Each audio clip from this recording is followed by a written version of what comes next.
Hace poco más de 2000 años, en este lugar sucedió algo extraordinario, algo que la ciencia no comprende y que ha tocado el corazón de millones de personas. Sígame y le contaré otra asombrosa historia.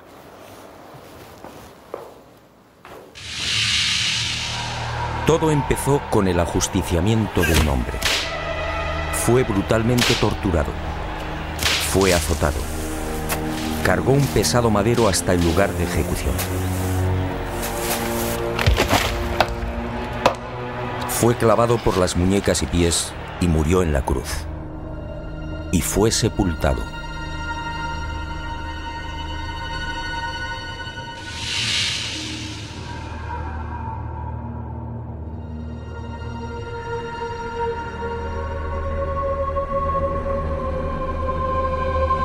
Y sus restos fueron envueltos en un lienzo de lino. Y al poco de morir, algo singular y extraordinario acaeció en el interior de la sepultura.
Y al poco de morir, en efecto, algo singular y extraordinario acaeció en la sepultura.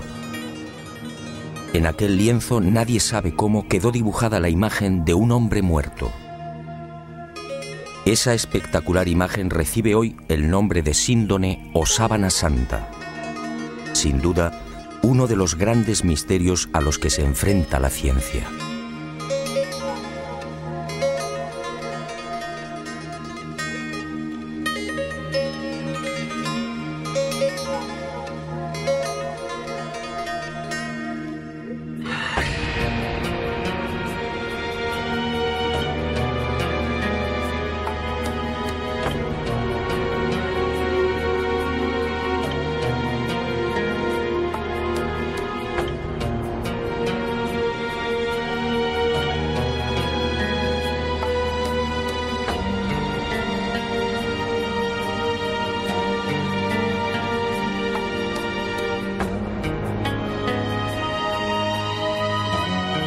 Tras aquel enigmático y trascendental suceso que los creyentes en Jesús de Nazaret identifican con la resurrección, el lienzo de lino desaparece y se ve envuelto en toda clase de leyendas y rumores. Eusebio de Cesarea, por ejemplo, insinúa que la sábana fue sacada de Jerusalén antes del asedio por las legiones romanas de Tito.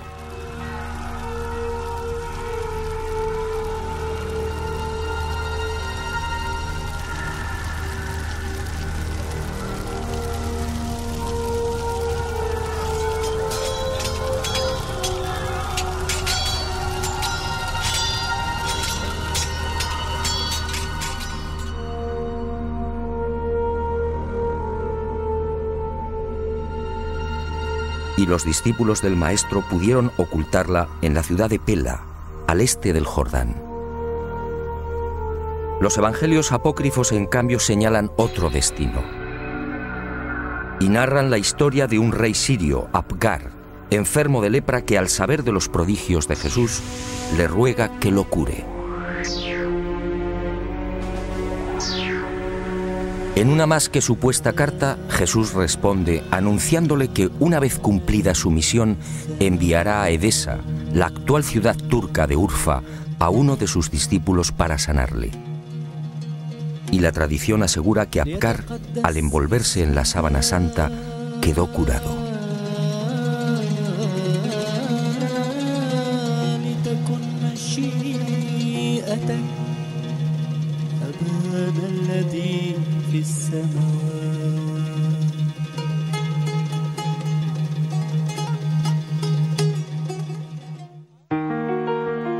Al margen de estas leyendas, lo que parece más probable es que el lienzo terminara saliendo de Jerusalén por simples razones de seguridad.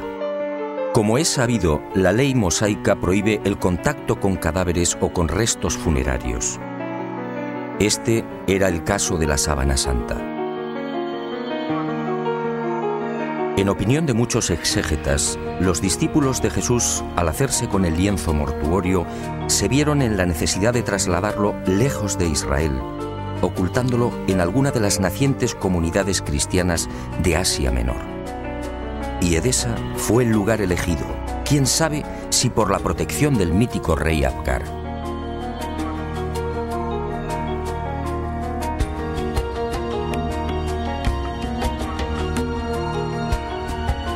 Esa misma leyenda asegura que uno de los hijos de Apgar V, al hacerse con el poder, retornó al paganismo, persiguiendo a los cristianos de Edesa.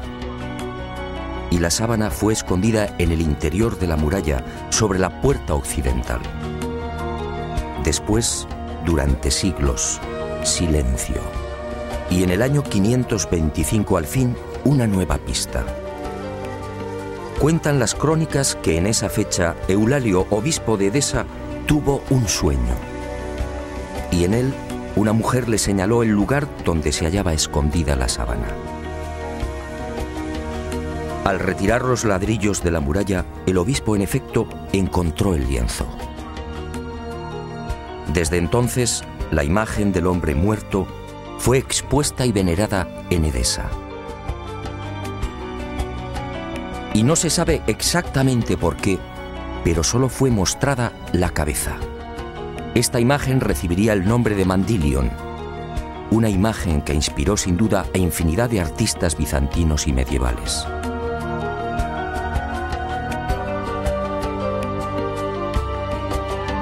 Y durante 400 años el lienzo permaneció en Edesa, pero su fama llegó hasta los confines de la cristiandad. Y en el año 944 el supersticioso emperador de Bizancio, Romano Lecapeno, tomó la decisión de apoderarse del Mandilion. Suponía que así, con la sábana en su poder, obtendría la protección divina. Y un poderoso ejército rodeó Edesa. La sagrada reliquia una vez más sería causa de muerte y sufrimiento. Finalmente, Edesa se rindió y el Mandilion entró triunfante en Constantinopla. Era el 16 de agosto del 944. Allí, en la iglesia de Santa María de Blanquernas, fue expuesta a los fieles todos los viernes.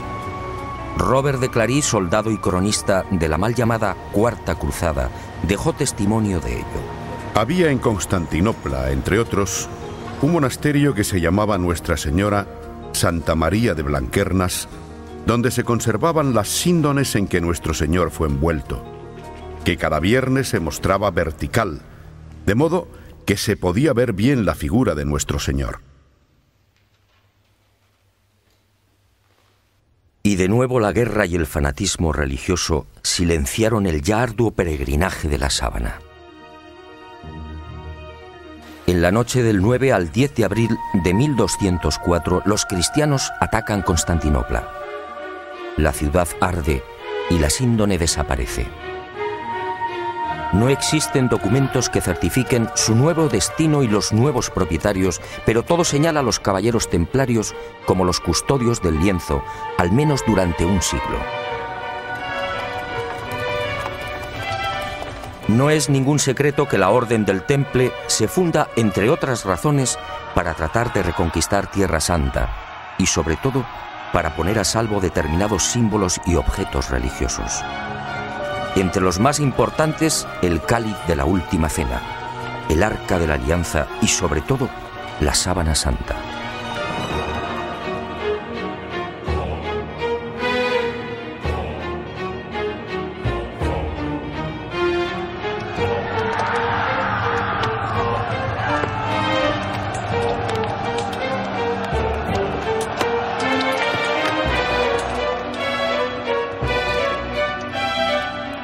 Los caballeros templarios disponían de una información privilegiada y a lo largo de la conquista de los santos lugares peinaron Jerusalén y los subterráneos de la Ciudad Santa.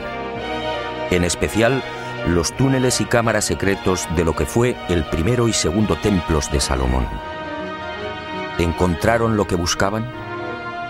En mi opinión, nunca hallaron el Santo Grial o el Arca, pero sí la Sábana Santa.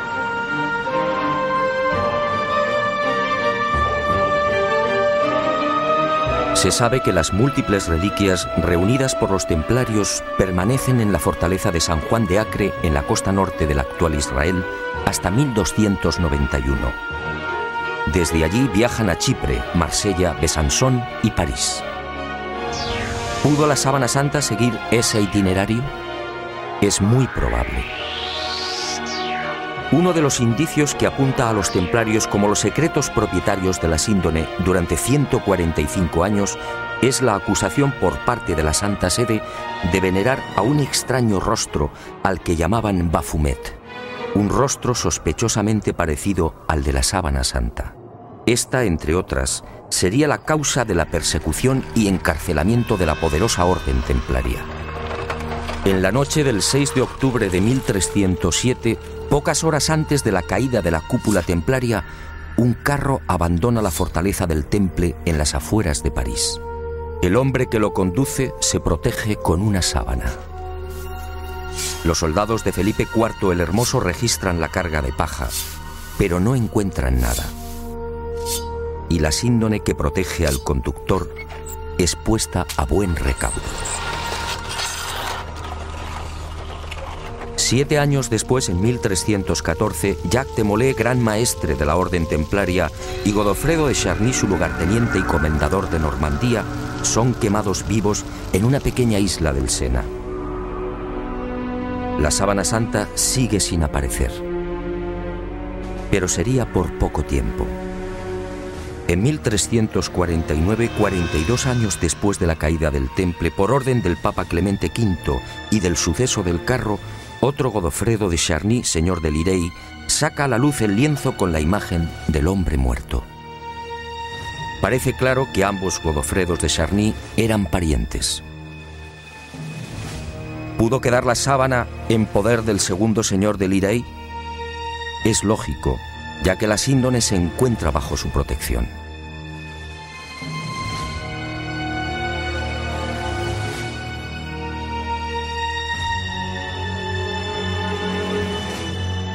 Y el sagrado lienzo es expuesto de nuevo a la veneración pública. Pero el azaroso peregrinaje de la síndone no ha terminado. Unos 60 años más tarde, en 1415, Margarita de Charny, nieta de Godofredo y casada con el señor de San Hippolyte-sur-le-Duc, retira la sábana de la colegiata de Lirey. Tiene miedo a los pillajes que ha generado la Guerra de los 100 años. Y el lienzo es trasladado al castillo de San Hippolyte. Al enviudar, la pésima situación económica de Margarita le obliga a exponer la sábana, obteniendo así algunos dineros.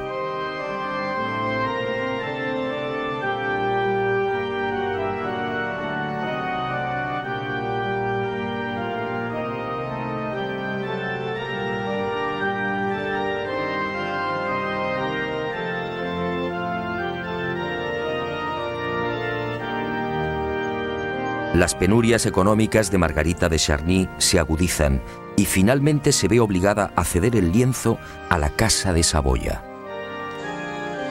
El 22 de marzo de 1453 se firma en Ginebra el contrato de cesión.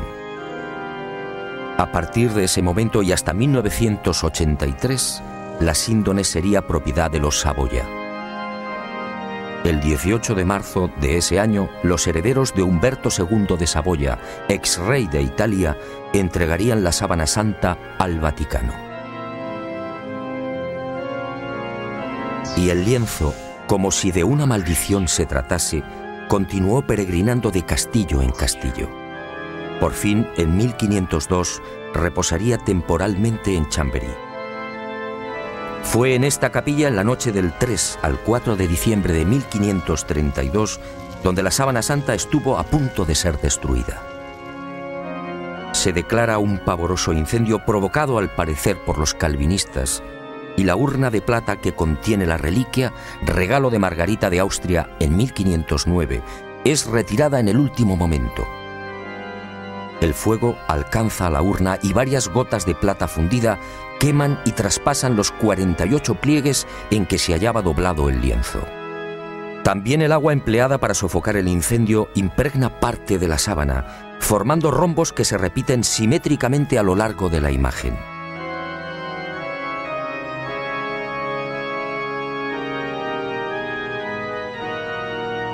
Y las monjas clarisas de Chambéry remiendan los desperfectos y cosen un forro en la parte posterior del lienzo.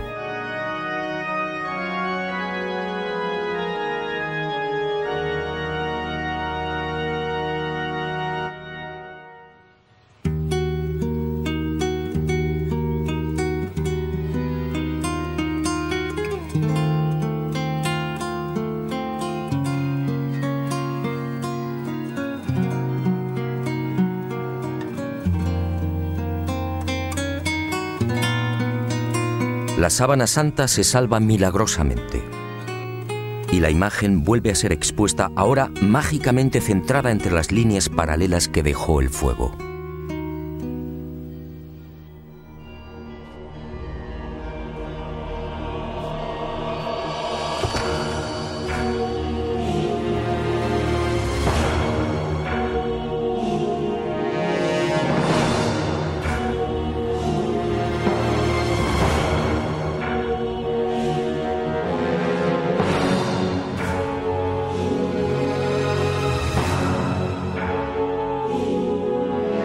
Y el peregrinaje de la síndone toca a su fin.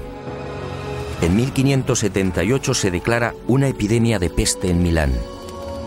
San Carlos Borromeo, entonces cardenal de la ciudad italiana, hace una solemne promesa. Si desaparece la peste, caminará hasta Chambéry arrodillándose ante la síndone. La epidemia remite y el cardenal se dirige a Francia. Pero la Casa de Saboya, propietaria de la reliquia, se apiada de Carlos Borromeo y para evitar que cruce los Alpes traslada la sábana santa a mitad de camino entre Milán y Chambéry. Y el 8 de octubre de ese histórico 1578, el lienzo ingresa en la Catedral de Turín. Un siglo después, en 1694, pasaría a la capilla diseñada por Guarini y allí ha permanecido hasta nuestros días.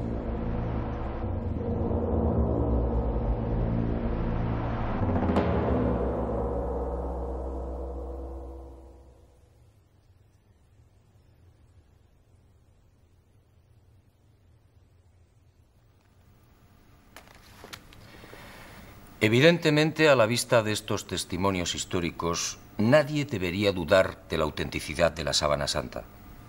Aún así, en septiembre de 1988, una noticia conmocionó al mundo. El carbono 14 arrojó una datación sorprendente. El tejido analizado, según dijeron, era medieval. Y los científicos situaron la época de su elaboración entre los años 1260 y 1390. Esto, de ser cierto, significa sencillamente que la imagen del hombre muerto es una falsificación. Y los medios de comunicación, con una lamentable falta de rigor, propagaron el suceso. De inmediato, otros científicos reaccionaron, poniendo en tela de juicio la bondad del carbono 14. Poco a poco salieron a la luz hasta 26 irregularidades en los procesos de datación efectuados por los 3 laboratorios. Y se habló incluso de complot. Pero la prensa ignoró esta segunda parte. Naturalmente, las fechas obtenidas por el carbono 14 indignaron a historiadores y científicos que llevaban más de 20 años dedicados al estudio de la síndone. Repasemos algunas de estas investigaciones.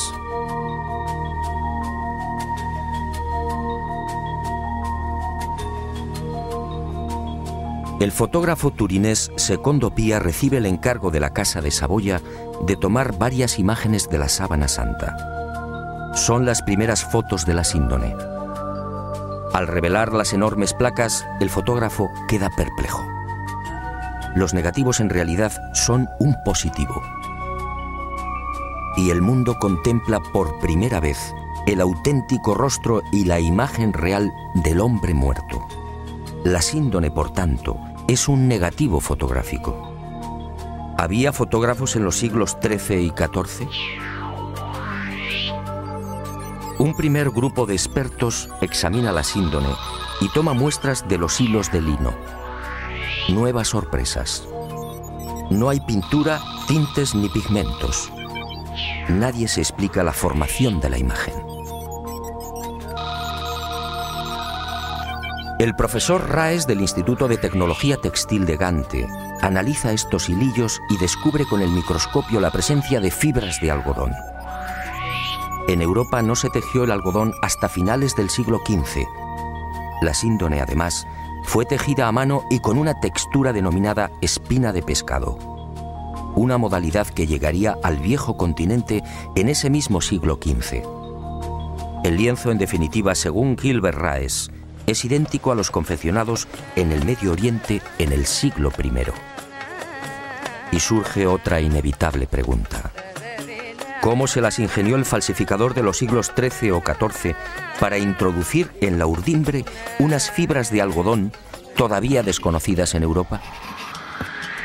Médicos y antropólogos examinan también la figura del hombre muerto. Lo que ven les llena de admiración. Aquel varón de claro perfil caucásico fue un atleta. Altura 1,81 metros. Perímetro de la caja torácica 99 centímetros. Longitud de las piernas 94 centímetros. Extremidades superiores 82 centímetros. Altura de los hombros, medida entre los puntos acromiales, 45 centímetros. Perímetro máximo de las rodillas, 42 centímetros. Peso total alrededor de 80 kilos. Peso aproximado del cerebro, 1.492 gramos. Rostro estrecho, con rasgos semíticos. Raza blanca. En suma, un ejemplar casi perfecto de una extraordinaria belleza.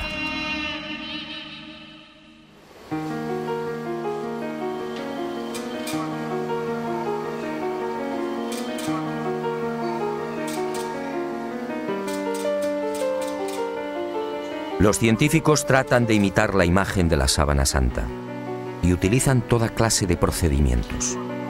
Pinturas, soluciones acuosas, calcos sobre cadáveres e impresión al fuego. Los resultados, como es fácil apreciar en estas copias, son decepcionantes.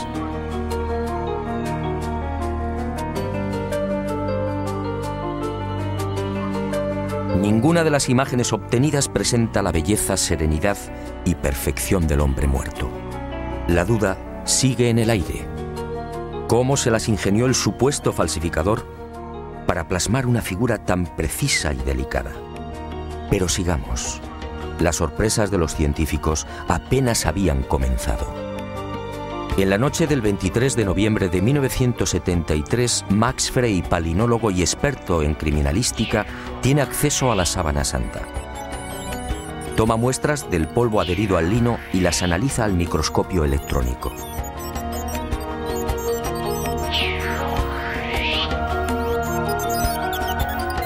Entre los hilos del tejido fueron apareciendo ejemplares de polen de plantas típicamente palestinas. La asueda fue una de las primeras. Después llegaron otros pólenes de la flora halofita que creció en el Negev y en los estratos sedimentarios del lago de Genezaret hace 2000 años. Plantas hoy extinguidas cuyos pólenes fueron arrastrados por los vientos hasta la ciudad de Jerusalén.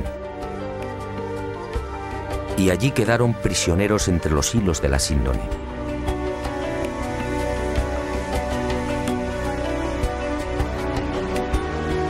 Después descubrió el polen del Linum mucronatum, una planta exclusiva de Turquía, otros 9 pólenes de la región de Anatolia y 12 especies que crecen en Francia e Italia.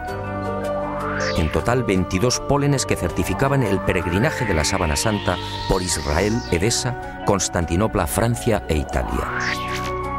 En otras palabras, lo que ya sabíamos por la historia.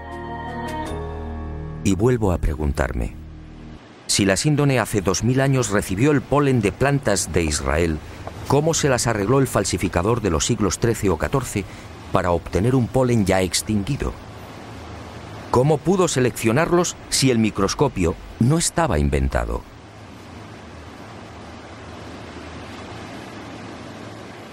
Los descubrimientos de Max Frey, en efecto, hablan por sí mismos. La presencia del polen debería de haber sido más que suficiente para silenciar a cuantos negaban la autenticidad de la síndone. Pero el carbono 14 siguió eclipsando estos aplastantes hallazgos científicos. Tampoco era de extrañar al tratarse de la supuesta imagen de un dios. Si la síndone hubiera contenido la figura de Napoleón o de Ramsés II, el enigma se habría zanjado rápidamente. También en 1973 se llegaron a otras no menos interesantes conclusiones. En la Sábana Santa no hay un solo indicio de putrefacción. ¿Cómo era posible? Si la imagen era el resultado de la aplicación a la tela de moléculas orgánicas, bien de origen natural o artificial, ¿cómo explicar que el intenso calor generado por el incendio de Chambéry no hubiera modificado su color? Incluso las zonas que estuvieron en contacto con las gotas de plata fundida conservan la misma tonalidad y densidad que el resto. De haber sido una falsificación, esas regiones aparecerían claramente alteradas y descoloridas. Y la ciencia prosiguió su espectacular avance. En octubre de 1978, un nutrido grupo de científicos tuvo acceso a la síndone. Era el proyecto STURP, la mayor parte perteneciente a la NASA. Y la Sábana Santa fue sometida a una minuciosa y amplísima batería de experimentos científicos. Los resultados, una vez más, impresionaron a los especialistas. Veamos algunos de ellos. En la imagen del hombre muerto se observan numerosos coágulos, manchas y reguerillos de sangre. Pues bien, nadie logró explicar por qué esos coágulos aparecen intactos y con los bordes perfectamente definidos. Si aceptaban la hipótesis del robo del cadáver, dichas manchas tendrían que haber sufrido las lógicas roturas y desflecados. Al introducir un escáner entre el lienzo y el forro cosido por las monjas clarisas de Chambéry, se observó que la sangre había penetrado también en el reverso del lienzo. Aquella sangre era del grupo AB, muy común entre los judíos. Las diferentes analíticas y pruebas hematoscópicas demostraron la presencia en la imagen de sangre venosa y arterial, así como de la albúmina del suero sanguíneo. Y el veredicto del carbono 14 quedó nuevamente en ridículo. ¿Qué falsificador de los siglos XIII o XIV tenía la capacidad para aislar y distinguir el grupo AB o la sangre venosa del arterial? Como es sabido, mucho después, en el siglo XVI, el español Miguel Servet fue condenado a la hoguera por asegurar, entre otras cosas, que la sangre circulaba. Y los científicos volvieron a comprobar lo que ya se sabía: ni rastro de pintura ni de pigmentación alguna. Aquel supuesto falsificador efectivamente tuvo que ser un genio. Otra de las sorpresas llegó al explorar los hilos. En este tipo de tejido, cada hilillo está integrado por unas 200 fibras. Vistas al microscopio parecen cañas de bambú. Pues bien, De esas 200 fibras, solo 2 o 3, las más superficiales, aparecían chamuscadas. Solo 2 o 3 eran las responsables de la formación de la imagen. En un primer momento, los científicos atribuyeron el abrasamiento de las hebras superficiales a una misteriosa y desconocida radiación. Una energía intensa y brevísima. Solo así podía explicarse una imagen tan superficial.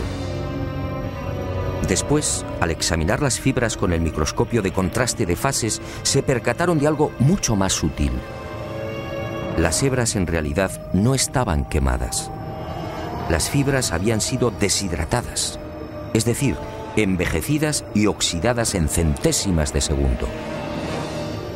En suma, se habían vuelto amarillas exactamente igual que amarillea el lino con el paso del tiempo. El resto de las fibras, sin embargo, conservaba la frescura y el color más claro, propios de un lino no envejecido artificialmente. Lo que los ojos aprecian en la síndone, por tanto, no es otra cosa que un cambio de tonalidad en las referidas fibras superficiales. Increíble, sí. La imagen del hombre muerto, según los científicos, tiene su origen en un singular mecanismo de envejecimiento. Dos de los científicos del proyecto Sturm, los entonces capitanes de las Fuerzas Aéreas norteamericanas, Jackson y Jumper, serían los descubridores de otra de las singularidades de la imagen de la sábana santa de Turín. Al detectar aquella anomalía, sus esquemas mentales se vinieron abajo definitivamente. Trabajando con las computadoras, se percataron de algo aparentemente imposible. La imagen era tridimensional. Al contrario de lo que sucede con una fotografía normal y corriente, la imagen del hombre muerto conservaba una información subterránea, solo detectable con los ordenadores. Aquella no era una imagen plana. La intensidad luminosa de cada punto era distinta y dependía de la distancia del cuerpo al lienzo. El hallazgo fue tan asombroso que los capitanes repitieron el experimento una y otra vez, utilizando incluso voluntarios envueltos en sábanas. El microdensímetro escandidor y el VP8, la computadora utilizada para la recepción y recomposición de los millones de dígitos, arrojaron siempre el mismo resultado.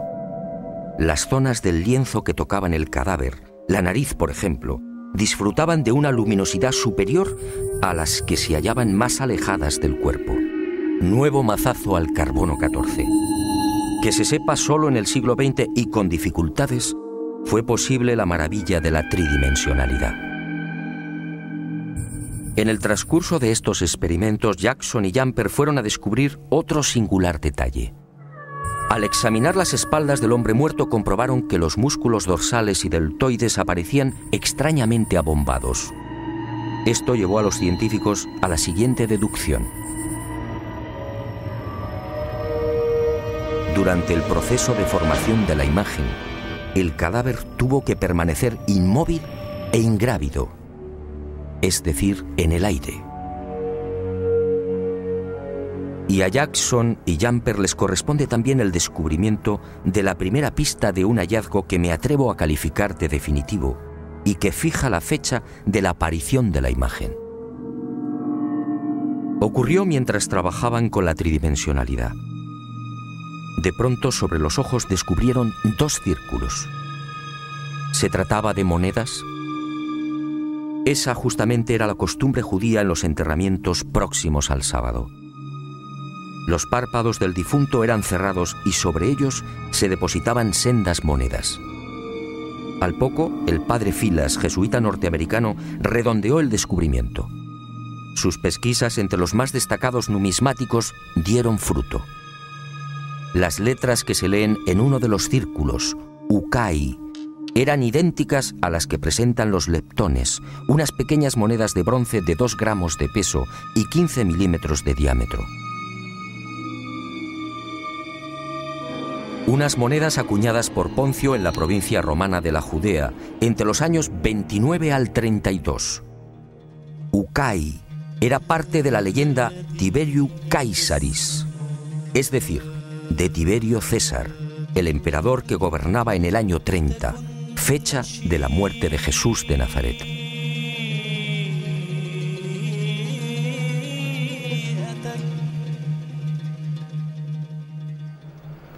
Como hemos visto, hay argumentos y pruebas científicas que demuestran sobradamente la autenticidad de la sábana santa.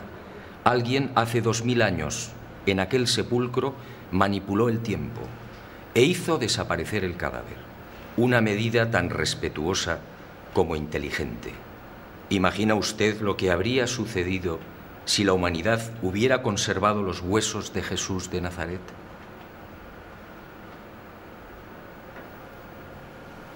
Y esa fuerza desconocida y poderosa que aceleró la descomposición del cadáver, envejeciendo la sábana, nos regaló también una fotografía única en la historia. Una imagen que recuerda el horror padecido por aquel hombre. Sígame y se lo mostraré. Ah, y una advertencia. Quizá lo que se dispone a ver y escuchar no sea de su agrado. Pero esa fue la verdad. También la medicina investigó la imagen del hombre muerto, y lo que halló causó pavor entre traumatólogos, internistas, forenses y anatomistas. Examinemos paso a paso aquella pasión y muerte. Cercana a la medianoche del jueves al viernes, aquel hombre se retiró a lo más frondoso del olivar. Y una profunda angustia lo clavó a tierra. El fortísimo estrés y quizá el miedo provocaron un singular fenómeno en su piel, la hematidrosis, un sudor sanguíneo que empezó a debilitarlo. Las manchas de sangre, en efecto, cubren toda la imagen.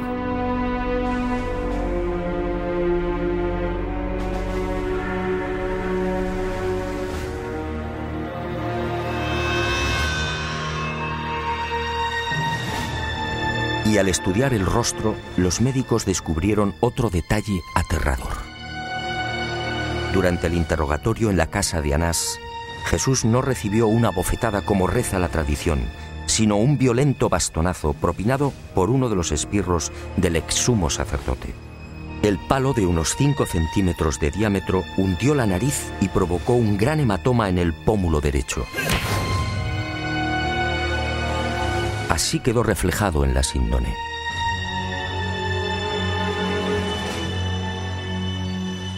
Pero lo peor estaba por llegar. Al examinar las imágenes frontal y dorsal, patólogos y forenses palidecieron. Aquel hombre había sido flagelado brutalmente. Algunos expertos han contado 120 golpes. Otros creen que recibió alrededor de 200. Golpes secos, potentísimos, que afectaron incluso a los testículos y al coxis.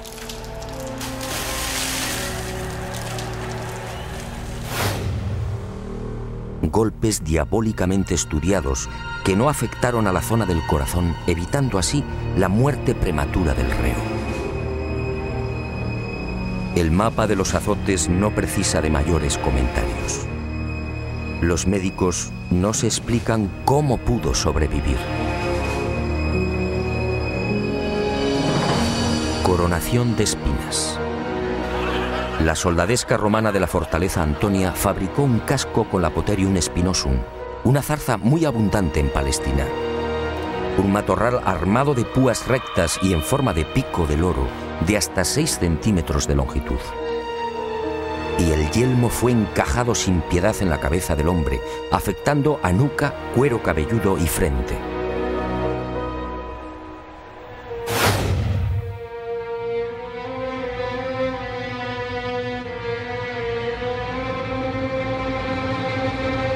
La hemorragia y el dolor fueron igualmente intensísimos.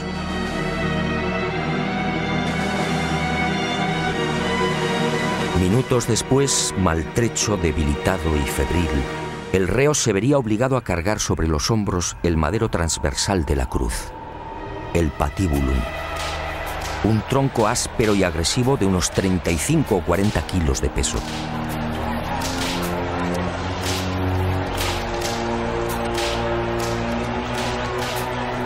Fue amarrado con una cuerda que a su vez, tras rodear el tobillo, lo vinculó a los 2 terroristas que lo acompañaban hasta el lugar de ejecución.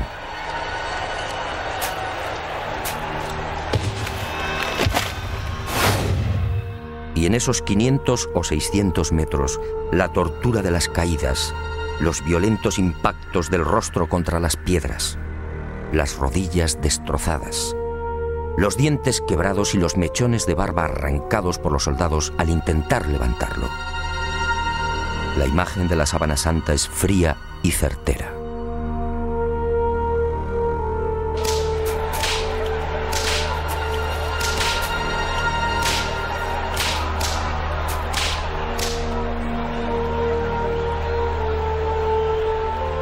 Sí, algo falló.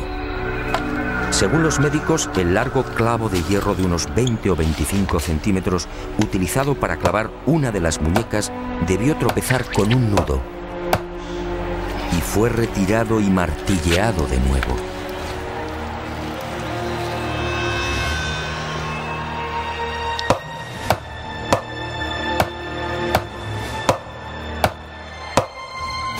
El hombre de la sábana fue atravesado no por las palmas de las manos, sino por las muñecas, bien por el llamado punto de Destot o por la articulación radiocubital inferior. Los clavos rozaron el nervio mediano y provocaron la contracción de los dedos pulgares. Por eso no aparecen en la síndone.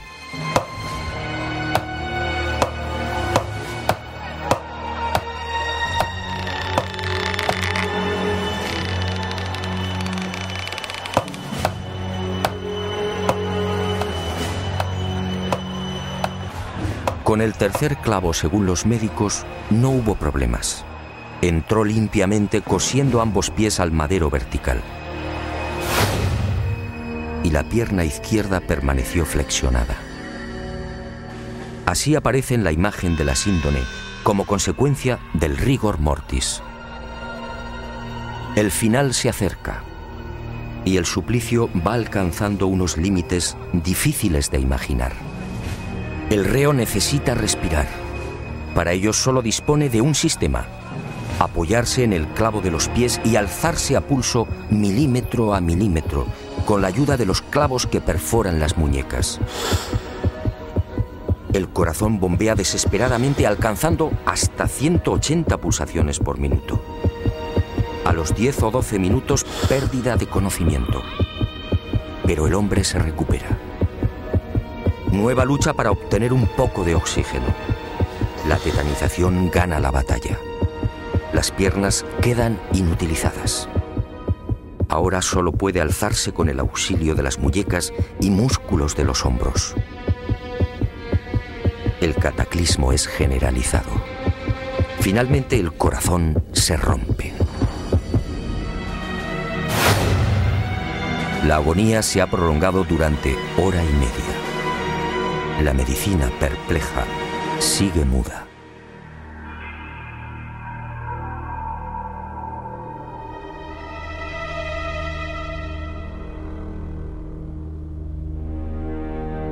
Pero el espanto y la humillación no han concluido. Uno de los soldados alancea el costado derecho del crucificado. Los médicos exploran la síndone y se muestran de acuerdo. Al recibir la lanzada, el hombre ya estaba muerto.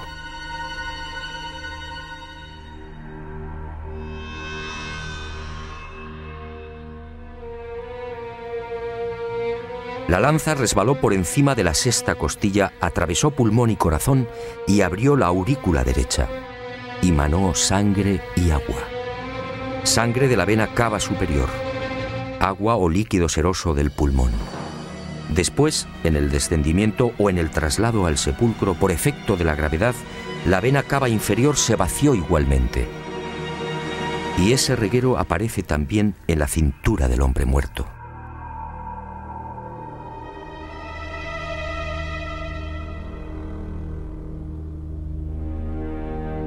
Y llegamos a una de las preguntas clave.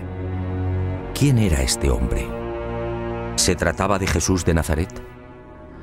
Los especialistas en cálculo de probabilidad matemática han sido rotundos. Según Paul de Gail, ingeniero y jesuita francés, la posibilidad de que no fuera Jesús es de 1 contra 225.000 millones. En palabras del médico italiano Tino Zeuli, esta probabilidad es la misma que tiene una piedra de convertirse en pájaro y salir volando.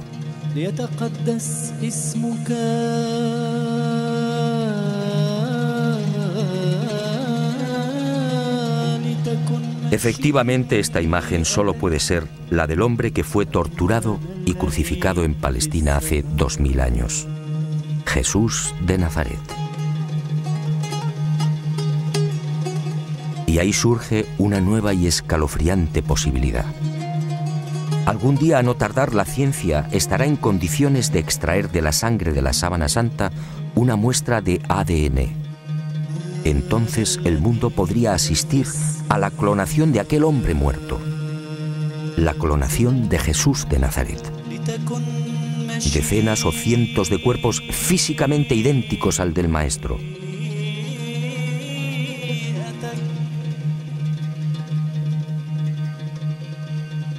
Y desde algunos sectores de la Iglesia se han alzado voces de advertencia. Atención, mañana el mundo podría comerciar con el cuerpo del Galileo. ¿Será esa la razón por la que algunos tratan de destruir la sábana santa o de reducirla a una falsificación de la Edad Media?